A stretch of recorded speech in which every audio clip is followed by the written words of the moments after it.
First Corinthians chapter 9. Am I not as free as anyone else? Am I not an apostle? Haven't I seen Jesus our Lord with my own eyes? Isn't it because of my work that you belong to the Lord? Even if others think I am not an apostle, I certainly am to you. You yourselves are proof that I am the Lord's apostle. This is my answer to those who question my authority. Don't we have the right to live in your homes and share your meals? Don't we have the right to bring a believing wife with us as the other apostles and the Lord's brothers do and as Peter does? Or is it only Barnabas and I who have to work to support ourselves? What soldier has to pay his own expenses? What farmer plants a vineyard and doesn't have the right to eat some of its fruit? What shepherd cares for a flock of sheep and isn't allowed to drink some of the milk? Am I expressing merely a human opinion, or does the law say the same thing? For the law of Moses says, you must not muzzle an ox to keep it from eating as it treads out the grain. Was God thinking only about oxen when he said this? Wasn't he actually speaking to us? Yes, it was written for us, so that the one who plows and the one who threshes the grain might both expect a share of the harvest. Since we have planted spiritual seed among you, aren't we entitled to a harvest of physical food and drink? If you support others who preach to you, shouldn't we have an even greater right to be supported? But we have never used this right. We would rather put up with anything than be an obstacle to the good news about Christ.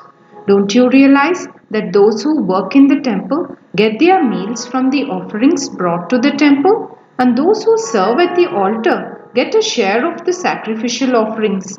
In the same way, the Lord ordered that those who preach the good news should be supported by those who benefit from it. Yet I have never used any of these rights, and I am not writing this to suggest that I want to start now. In fact, I would rather die than lose my right to boast about preaching without charge. Yet, preaching the good news is not something I can boast about. I am compelled by God to do it.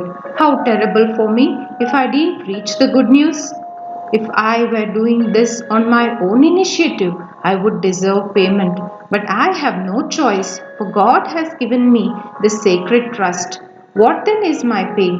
It is the opportunity to preach the good news without charging anyone. That's why I never demand my rights when I preach the good news. Even though I am a free man with no master, I have become a slave to all people to bring many to Christ. When I was with the Jews, I lived like a Jew to bring the Jews to Christ. When I was with those who follow the Jewish law, I too lived under that law. Even though I am not subject to the law, I did this so I could bring to Christ those who are under the law.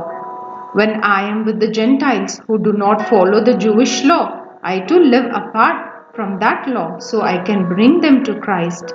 But I do not ignore the law of God. I obey the law of Christ. When I am with those who are weak, I share their weakness, for I want to bring the weak to Christ. Yes, I try to find common ground with everyone, doing everything I can to save some. I do everything to spread the good news and share in its blessings. Don't you realize that in a race everyone runs, but only one person gets the prize? So run to win.